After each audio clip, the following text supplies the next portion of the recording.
I'm a 62-year-old man who mops floors at Lincoln High School in Tacoma, Washington. I wear the same navy blue custodian uniform 5 days a week, drive a 2001 Ford Ranger with a dent in the passenger door, and live in a small ranch house on the edge of town that most people assume I'm still paying off.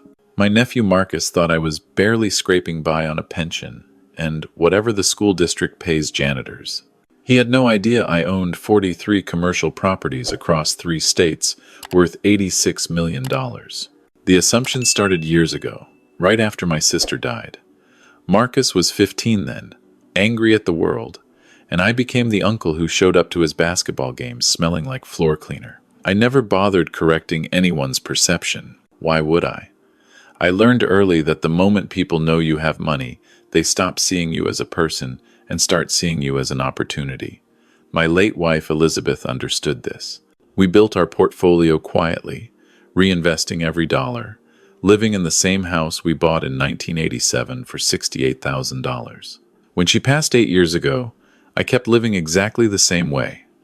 The work at the school wasn't about the money. It kept me busy, kept me connected to people, reminded me why I built what I built in the first place. Marcus didn't call much after college. Maybe twice a year, usually around Christmas or my birthday. He went to University of Washington, got his MBA, married a woman named Ashley who came from a tech family in Bellevue. He landed a VP position at a software company, pulling in $220,000 a year. Good money. The kind of money that should set you up nicely. But Marcus and Ashley lived in a different tax bracket in their minds. They bought a house in Medina for $1.8 million, with a mortgage that made my teeth hurt just thinking about it. Range Rover in the driveway. Ashley's Instagram was a highlight reel of Napa weekends and Whistler ski trips. They looked successful. From the outside, everything gleamed. The phone call came on a Tuesday evening in October. I'd just gotten home from the school, was heating up some leftover chili, when my phone buzzed. Uncle Dan. Marcus's voice had that particular tone I'd started recognizing over the years. The one that meant he wanted something. Marcus, good to hear from you. Yeah, hey listen, Ashley and I were thinking we should come visit this weekend. It's been too long, you know. We should catch up. I stirred my chili, waiting. Marcus didn't do social calls. That'd be fine, I said. Great. Saturday afternoon work? Around 2? Sure thing. He hung up without much more conversation. I sat at my kitchen table, the same Formica table Elizabeth and I bought at a garage sale in 1989, and wondered what this was really about. Saturday arrived with that particular Pacific Northwest drizzle that isn't quite rain but soaks you anyway. I had spent the morning at the school doing some maintenance work, came home and changed into old jeans and a Seahawks sweatshirt I'd had since the 90s. The doorbell rang at 2:05. Marcus stood on my porch looking like he'd stepped out of a Nordstrom catalog. Pressed chinos, expensive-looking sweater, shoes that probably cost more than my monthly utility bill. Ashley was beside him in athleisure that somehow looked formal, her hair perfectly styled despite the weather. Uncle Dan! Marcus gave me a hug that felt rehearsed. You look great. I knew I didn't. I looked like a 62-year-old janitor on his day off, but I smiled and welcomed them inside. Ashley's eyes swept across my living room like she was conducting an appraisal. The worn couch, the old television, the carpet that had seen better decades. I watched her exchange a glance with Marcus. That look people give each other when they're confirming their assumptions. Coffee? I offered. That'd be wonderful, Ashley said, her voice dripping with the kind of warmth people use when they're being charitable. We sat in my living room, them on the couch, me in my recliner that had a permanent impression of my shape. Marcus did the small talk thing for about 10 minutes. Asked about my health, asked about the school, asked if I was still driving that old truck. Still runs fine, I said. Ashley jumped in then. Marcus and I have been talking, and we're actually here because we care about you, Dan. We've been worried. I sipped my coffee, waiting. Marcus leaned forward, elbows on his knees. Uncle Dan, you're not getting any younger. This house, maintaining it alone, that job at the school, it's a lot for someone your age. I manage fine. But do you? Ashley tilted her head with practiced sympathy. Marcus told me about the roof. When was the last time that was replaced? And the plumbing. You mentioned last year something about the water heater. I had mentioned that, in passing, during a Christmas call. The water heater had gone out. I'd replaced it myself in an afternoon. Marcus pulled out his phone, started scrolling. We've been looking at some options for you. There are really nice senior living communities in the area. Independent living, you'd have your own apartment, but there'd be staff, activities, other people your age. I'm 62, Marcus, not 85. I know, he said quickly. But planning ahead is smart. And here's the thing. He glanced at Ashley, who nodded encouragingly. This house, you're sitting on valuable land. This whole area is developing. We've been talking to some developers, and your property, the lot size, the location, it's worth a lot more than you probably realize. That right? Absolutely, Ashley chimed in. We had a friend who's a real estate agent take a look, just informally. She thinks you could get at least $450,000, maybe $500. That's a lot of money, Dan. That could set you up very comfortably in one of those communities, with plenty left over. I watched them, watched the way they leaned forward, the way their eyes shone with what they probably thought was helpful concern. And you two would help me with this? I asked. Of course, Marcus said. That's why we're here. Family helps family. We'd handle everything. The listing, the sale, finding you the right place. You wouldn't have to worry about any of it. Ashley reached over and patted my hand. We know this stuff is overwhelming at your age. Let us take care of it. What's in it for you? The question landed like a stone in still water. Marcus's smile flickered. Uncle Dan, this isn't about us. Isn't it? Ashley's hand withdrew. We're trying to help you. We're concerned about you living here alone, working a job that's frankly beneath you at this stage of life. Beneath me? You know what I mean, she said, backtracking. It's just, you've worked so hard your whole life. You deserve to rest, to enjoy your retirement. Marcus pulled out a folder. Actual paperwork. We put together some information, just to make it easy for you to look at options. There's even a power of attorney form in here, just in case you ever need us to help with financial decisions or medical stuff. Just planning ahead. I took the folder, flipped through it. Senior living brochures, real estate comps from my neighborhood, a power of attorney document with their names already typed in. You've put a lot of work into this, I said. Because we care, Marcus insisted. I closed the folder, set it on the coffee table. Let me think about it. The disappointment on their faces was immediate. They'd expected this to be easier. There's really nothing to think about, Ashley said. This is just smart planning. I'll think about it, I repeated.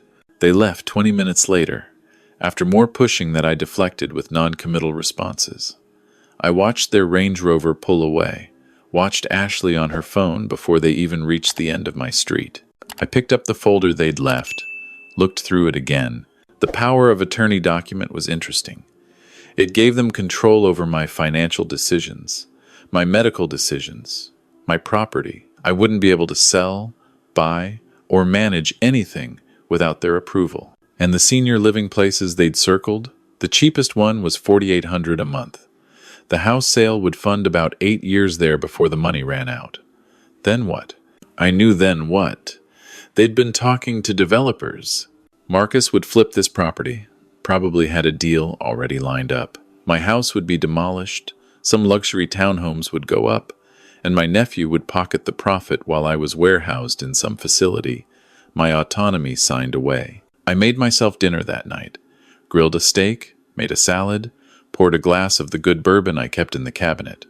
Elizabeth's voice echoed in my memory. People show you who they are, Daniel. Believe them. The emails started 2 days later. Marcus sent a cheerful message with links to 3 senior communities. Ashley sent a separate email with the contact information for their real estate agent, suggesting I reach out soon because the market was hot. I didn't respond to either. A week later, Marcus called. Uncle Dan, did you get our emails? I did. And? What do you think? I'm still thinking. What's there to think about? This is a good opportunity for you. I appreciate the concern, Marcus. It's not just concern. It's practical. You can't maintain that house forever. You're not going to be able to work that job much longer. What's your plan? I have a plan. What plan? Living there until something breaks and you can't afford to fix it, until you fall and there's no one to help you? Marcus, I'm 62. I'm healthy. I work a physical job. I'm fine. You're in denial. His voice had an edge now. Ashley and I are trying to help you, and you're being stubborn. I said I'd think about it. How long are you going to think? We've got the agent ready to list. We've got appointments set up at those communities. We're putting time into this. That was the tell. We've got appointments set up, not for me, for them. I need more time, I said. He exhaled sharply. Fine. But Uncle Dan, you need to understand something. This isn't going to wait forever. If you're not going to be reasonable about this, we might have to look at other options. What other options? Legal options. If we're concerned about your ability to make sound decisions, there are ways to help you, even if you don't want help. There it was. The threat wrapped in concern. Conservatorship. They'd try to have me declared incompetent, take control that way. I see, I said quietly. I hope you do. We're family, Uncle Dan. We're trying to do the right thing here. I hung up shortly after, sat in my recliner, looking around my house. The house Elizabeth and I had made our home, where we'd laughed, fought, made up, built a life. Where I'd sat with her during her last days, holding her hand, promising I'd be okay. I made 4 phone calls that evening. The first was to my attorney, James Rothstein. I'd known James for 30 years. He'd handled every property acquisition, every trust document, every legal structure I'd built. Daniel, he answered warmly. What can I do for you? I explained the situation, the visit, the emails, the veiled threats. And you want to? He asked. I want to make some things very clear, I said. Can you draft a letter? What kind of letter? I told him exactly what I wanted. He was quiet for a moment. Then I heard him chuckle. You're sure about this? Completely. I'll have it ready by tomorrow. The second call was to my property manager, Linda Chen. Linda ran my entire portfolio, collected rents, managed maintenance, handled tenant issues. She'd worked for me for 15 years and knew every property like it was her own. Linda, I need you to compile something for me, I said. A complete portfolio summary. Every property, current value, rental income, equity position, everything. That's going to be a thick document, she said. I know. How fast can you put it together? Give me 2 days. Perfect. The third call was to my nephew's employer. I didn't own the software company Marcus worked for, but I owned the building they leased. Had for 6 years. They were good tenants, always paid on time. I'd never met the CEO, a man named Richard Paulson, but I'd seen his signature on the lease renewals. I called the main line, asked for Paulson's office. This is Daniel Hartford, I said to his assistant. I'm the owner of the building your company leases. I need to schedule a meeting with Mr. Paulson regarding the property. She put me through to his calendar. We set up a meeting for Friday. The fourth call was to Marcus. Uncle Dan? He answered, surprise in his voice. Did you think about what we discussed? I did.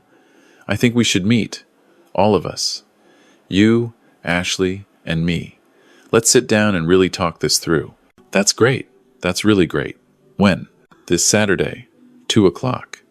My house. Perfect. We'll be there. And Uncle Dan? I'm really glad you're being reasonable about this. I hung up and poured myself another bourbon. Friday's meeting with Richard Paulson went exactly as I expected. He was surprised to meet me. Most landlords don't do custodial work at high schools. Mr. Hartford, he said, shaking my hand in his corner office. I have to admit, I'm curious about this meeting. I'll be direct, I said. You have an employee, Marcus Brennan. He's a VP in your company. Paulson's expression shifted slightly. I do. Is there a problem? Not with the lease. You've been excellent tenants. But I need to make you aware of a situation. I explained, carefully, without embellishment, what Marcus had been doing. The pressure on me, the power of attorney, the threats. Paulson listened, his face growing darker. He's trying to exploit his own uncle? He believes I'm an elderly janitor with no options. He doesn't know what I actually own. And you're telling me this because in 3 days, he's going to find out. And when he does, he's going to be in a difficult emotional state. I wanted you to be aware, as his employer, that there might be some fallout. Paulson sat back. I appreciate the heads up. Can I ask what you're planning to do? I'm planning to educate my nephew about assumptions. He smiled then, a sharp smile. Mr. Hartford, I've met men like your nephew. They're good at presentations, good at talking, but when real character is tested, they fold. Between you and me, I've had concerns about Marcus's judgment. This confirms them. I stood to leave. I just wanted you to have context. One more thing, Paulson said. Your lease is up for renewal in 6 months. Would you be open to discussing terms early? I'd like to lock in our space for another 5 years if possible. Have your counsel contact my attorney. I'm sure we can work something out. Saturday arrived cold and clear. I'd spent Friday evening cleaning my house, not because it needed it, but because I wanted to be busy. I made coffee at 1:30, set out cups, and waited. Marcus and Ashley arrived at exactly 2 o'clock. This time they brought their own folder, thicker than the last one. Ashley carried what looked like a laptop bag. Uncle Dan, Marcus said, hugging me again. Thanks for being willing to really discuss this. We sat in the same positions as before. Them on the couch, me in my recliner. Marcus pulled out his paperwork with the enthusiasm of a salesman closing a deal. So we've done even more research, he started. We found a community that would be perfect. It's called Evergreen Estates, and it's beautiful. They have a unit available right now. Ashley made an appointment for us to tour it Monday. That's moving pretty fast, I said. The market moves fast, Ashley said. And honestly, Dan, we're worried. Marcus drove by last week and noticed your gutters are sagging. That's the kind of thing that can cause serious damage if it's not addressed. My gutters are fine. They're not fine, Marcus said firmly. Look, we've been patient. We've tried to do this the easy way. But we're family, and sometimes family has to make hard decisions for each other. He pulled out a new document. This is a family care agreement. It basically formalizes what we've been talking about. You sign over power of attorney to us, we handle the sale of this house, and your transition to Evergreen Estates, and we manage your finances to make sure you're taken care of. And you get what out of this? Ashley's smile was patient, condescending. Dan, we're not getting anything. We're helping you. Though obviously, there are some costs associated with our time and effort. The document includes a reasonable compensation structure for us as your representatives. How much? 15% of the estate management, Marcus said. That's standard for this kind of thing. I did the math quickly. 15% of what they thought I had, maybe $500,000 from the house sale. $75,000, not nothing. And if I say no? Marcus and Ashley exchanged a look. The one they probably thought I didn't understand. Uncle Dan, Marcus said slowly, we really don't want to go down this road. But if you're not capable of making sound decisions about your own welfare, we have options. We can petition the court for conservatorship. We have documentation of your living conditions, your employment situation at your age, your refusal to accept help. A judge would likely agree that you need assistance. You'd take me to court. To help you, Ashley emphasized. Not to hurt you. To help you. I stood up, walked to the window, looked out at my yard, the trees Elizabeth and I had planted, the garden where we'd spent summer evenings. Can I show you both something? I asked. They looked confused. Show us what? Just come with me. I led them to my small home office, a converted bedroom that Elizabeth had used for her sewing. There was a desk, a filing cabinet, my computer. I gestured to the chairs. Sit down. They sat, looking uncertain now. I opened my laptop, pulled up the file Linda had sent me. 43 pages, detailed spreadsheets, property listings, financial summaries. I want to show you what you'd be managing, I said. If I signed that document, I turned the laptop to face them. Marcus leaned forward, started reading. I watched his face change. Confusion first, then disbelief, then something like horror. This says you own a building in downtown Seattle, he said slowly. I do. The Riverside office complex, 12 stories. Purchased it in 2004 for $8.3 million. Current value is approximately $26 million. Ashley grabbed the laptop, started scrolling. Her perfectly manicured finger shook slightly as she moved through pages. And this one in Portland? The Morrison Street property. Mixed-use retail and residential. Bought it in 2008 during the recession. Got a good deal. Marcus stood up abruptly. This is 43 properties. 43, I confirmed. Worth? $86 million, give or take. The market fluctuates. The silence in the room was absolute. I could hear the clock ticking in the hallway, hear Ashley's sharp breathing. You're a janitor, Marcus finally said. I am. I mop floors at Lincoln High School. Have been doing it for 12 years. I enjoy it. Keeps me active, keeps me connected to my community. But you own $86 million in real estate. I do. Elizabeth and I built it together. After she died, I kept building, kept reinvesting, kept working. The job was never about the money. Ashley's face had gone pale. The power of attorney we asked you to sign would have given you control over $86 million? I said. Not $500,000. $86 million. Marcus sat back down, or maybe collapsed into the chair. Why didn't you tell me? Tell you what? That I had money? When was I supposed to do that, Marcus? When you were 15 and your mother died? When you were in college and came to visit twice a year? When you got married and forgot to invite me to the wedding? That last one hit. Ashley flinched. I wasn't invited because Ashley's family, Marcus, started. Didn't think a janitor uncle fit the image, I finished. I know. I got the message. Uncle Dan, I held up my hand. I'm not done. Marcus, you work for Tech Vista Solutions, correct? Yes. In the Riverside office complex.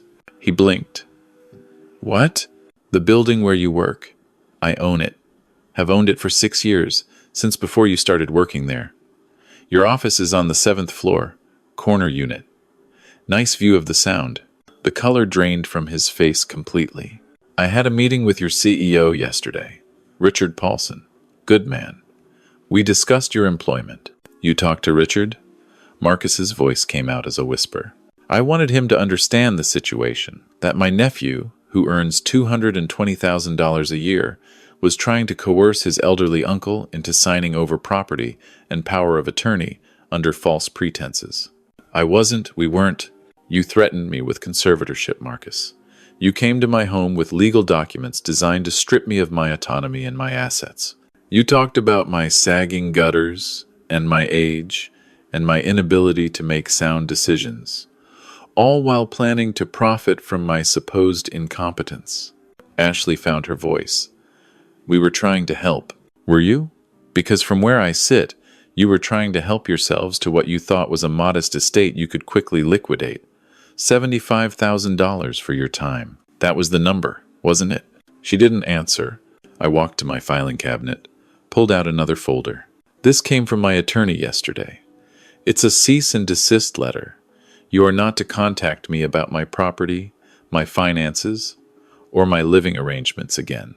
Any attempt to petition for conservatorship will be met with immediate legal action, and I promise you, my attorneys are significantly better than any you could afford.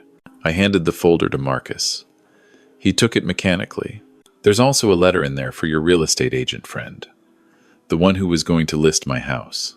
She'll be hearing from the state licensing board about her participation in what could be construed as elder exploitation. Uncle Dan, please, Marcus said. I made a mistake. We made a mistake. But we're family. Are we? Because family doesn't threaten each other. Family doesn't show up with documents designed to strip control from someone they supposedly care about. Family doesn't assume the worst and try to capitalize on it. I sat back down in my chair, suddenly tired. Do you know why I live the way I do, Marcus?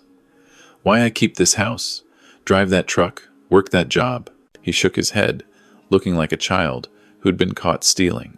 Because your Aunt Elizabeth and I learned something early.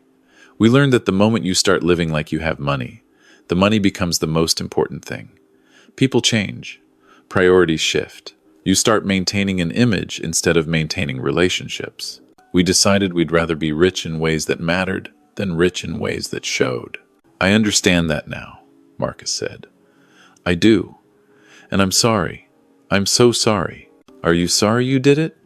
Or sorry you got caught? He opened his mouth, closed it, couldn't answer. Ashley was crying now, quiet tears running down her cheeks. What are you going to do? I'm going to continue living my life. I'm going to keep mopping floors at Lincoln High because I like the kids and the teachers and the work. I'm going to keep managing my properties and making investments. And I'm going to do it without you in it. You're cutting us out, Marcus said. You cut yourselves out. You looked at me and saw an opportunity instead of a person. You saw an elderly janitor you could manipulate instead of your uncle who loved you. You made your choice. Now you live with it. They left my house 20 minutes later. Ashley was still crying. Marcus looked broken. I watched them drive away in their Range Rover, probably making the first of many difficult phone calls. I found out later, through my network, what happened next. Marcus had to tell Ashley the truth about their finances. They were 6 months behind on their mortgage, had racked up $80,000 in credit card debt trying to maintain their lifestyle. They'd been counting on my estate to bail them out. When that evaporated, so did their options. The Range Rover got repossessed 3 weeks later. Ashley's influencer lifestyle collapsed when she couldn't afford the trips and the restaurants and the aesthetic. Her follower count dropped from 40,000 to less than 5,000 inside a month. People can smell desperation. Marcus's job situation deteriorated. Richard Paulson didn't fire him, but he didn't protect him either. The other VPs knew what had happened. Marcus found himself excluded from key meetings, passed over for projects. He resigned 4 months later, took a position at a smaller company making 60% of his previous salary. They had to sell the Medina house, naturally. Couldn't afford the mortgage. Moved to a rental in Kent. A decent place, but a far cry from their previous address. I heard through mutual acquaintances that the adjustment was hard, that they fought constantly. That Ashley blamed Marcus for ruining everything. I didn't take pleasure in it. Exactly.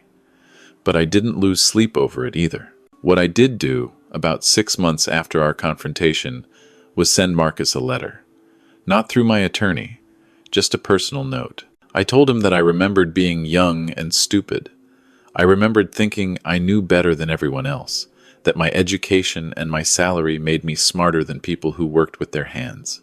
I told him that Elizabeth had taught me different, that real wisdom came from living, not from credentials. I told him that if he was ready to learn, really learn, I was willing to teach. I told him about the first property I ever bought, a duplex in Tacoma that I was certain would make us rich and instead nearly bankrupted us. I told him about the mistakes, the false starts, the times I'd been cocky and gotten humbled. I told him that building wealth wasn't about looking rich. It was about being patient and disciplined and willing to delay gratification. And I made him an offer. If he wanted, really wanted, to understand how I'd built what I built, I would show him. But it meant actually working. It meant starting at the bottom. It meant being willing to mop floors and unclog toilets and collect rent from difficult tenants and learn every single unglamorous aspect of property management. He called me 3 days after receiving the letter. "Uncle Dan," he said quietly, "I don't deserve this." Probably not. But Elizabeth always said everyone deserves a chance to become better than they are. I'm offering you one chance. Just one. What do I have to do? Show up. Saturday morning, 6 a.m. Wear clothes you don't mind getting dirty. He showed up. He's been showing up every Saturday for 8 months now. I put him to work on my properties. He's painted units, replaced fixtures, hauled trash, dealt with tenant complaints. Ashley came with him after the first month, started helping Linda with the administrative work. They're different now, quieter, humbler. They sold most of their designer clothes, traded the lifestyle for something more sustainable. They're saving money, actually saving it, for the first time in their lives. They drive a used Honda Civic. They live in a small 2-bedroom rental. Last month, Marcus asked if I'd help them buy their first rental property, a small duplex, not unlike the one Elizabeth and I started with. I said yes, but I made it clear this was their project. I'd advise, but they had to do the work. Had to make the decisions. Had to learn from their mistakes. They closed on it 2 weeks ago. Marcus called me from the property, his voice excited like a kid's. Uncle Dan, the inspection found some issues, but we think we can handle them. Ashley's been researching contractors, and we've got some good bids. What's the plan for the units? We're going to do one side ourselves. Fix it up, learn as we go. The other side has good tenants. We're going to keep them and use that income to fund the renovation. Smart, I said. You're learning. I still work at Lincoln High. Still drive my Ford Ranger. Still live in the house Elizabeth and I shared. The gutters are fine, by the way. I replaced them myself last summer. Marcus and Ashley come to dinner once a month now. Real dinners where we talk about properties and investments and life. Last time they visited, Ashley brought a coffee cake she'd made herself. It was a little dry, but I ate 2 pieces and told her it was delicious. We don't talk about that Saturday when they brought their paperwork and their plans. We don't need to. They know what they did. They know what they almost lost. And they know, now, that the value of a person has nothing to do with what they drive, or where they live, or what uniform they wear to work. The lesson I taught them wasn't about revenge. It was about humility, about understanding that assumptions are dangerous, that appearances can deceive, that real wealth isn't what you show the world, but what you build when no one's watching. I'm 62 years old. I mop floors at Lincoln High School. I'm worth $86 million. And the best investment I ever made wasn't in property. It was in giving my nephew a chance to learn the same lessons that made me who I am. Whether he'll take that lesson and build something real, or whether he'll slip back into old habits, only time will tell. But at least I gave him the chance. That's what Elizabeth would have wanted. And in the end, that's worth more than all the properties in my portfolio combined.